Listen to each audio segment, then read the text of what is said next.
Pune hit and run प्रकरणी आरोपीची सुटका करण्यात आली। हायकोर्टाच्या आदेशानंतर रिमांड होम मधून सुटका करण्यात आलेली। अल्पवयीन मुलगा आता रिमांड होम मधून बाहेर आलेला आहे। पुणे हिट अँड रन प्रकरणी आरोपीची अखेर सुटका झालेली आहे।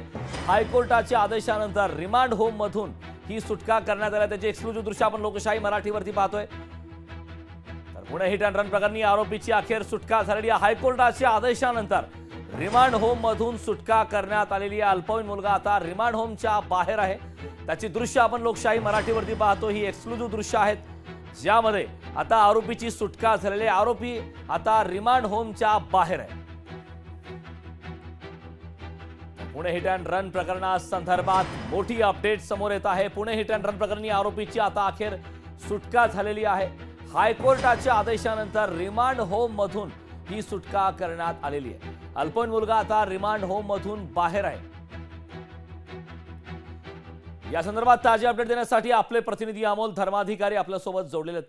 Amol, Pune hit and run प्रकरणी आरोपीची सुटका करण्यात आली। हायकोर्टाच्या आदेशानंतर आता रिमांड होम मधून सुटका करण्यात आली आहे। काय या संदर्भातले ताजे अपडेट्स आहेत? करण खरं तर 35 दिवसानंतर या अल्पवयीन आरोपीची सुटका रिमांड होम म्हणजेच बाल सुधार गृहातून झालेली आहे। 19 मेला पुण्यामध्ये जे हिट अँड रन प्रकरण घडलेलं होतं आणि याच अल्पवयीन आरोपीने पोर्शे कारने 2 जणांना उडवलं सुद्धा होतं। पण त्यानंतर 24 तासाच्या आतच त्याला जामीन मिळालेला होता आणि त्या मिळालेल्या जामिनानंतर बराच वाद सुद्धा निर्माण झालेला होता। त्याच्या जामिनावर सुद्धा आक्षेप घेण्यात आलेला होता।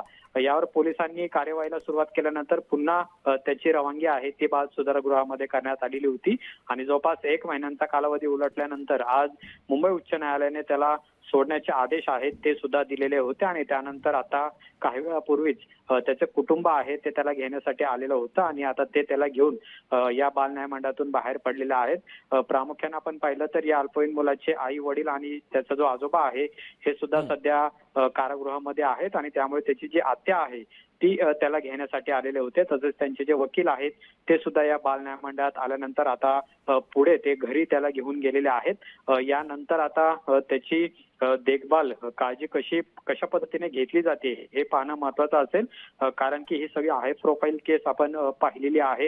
या संपूर्ण प्रकरणामध्ये त्याचे आई वडील आणि त्याचे आजोबा हे सुद्धा सध्या कारागृहामध्ये आहे आणि त्यामुळे त्याचं मानसिक संतुलन आता त्याची आत्या कशा पद्धतीने राखते हे सुद्धा पाहणं महत्वाचं असेल। पण आज मुंबई उच्च न्यायालयाने महत्वाचा निर्णय दिलेला होता। खरं तर त्याला जी काही त्याच्यावर कार्यवाही करण्यात आलेली होती किंवा पुन्हा बाल सुधार गृहामध्ये या संदर्भातले ताजे अपडेट वेळोवेळी आपल्याकडनं घेतच राहू। मात्र तुर्तास या महत्त्वपूर्ण अशा माहितीसाठी खूप खूप धन्यवाद। लोकशाही मराठी ऐका, पहा, जागरूक रहा।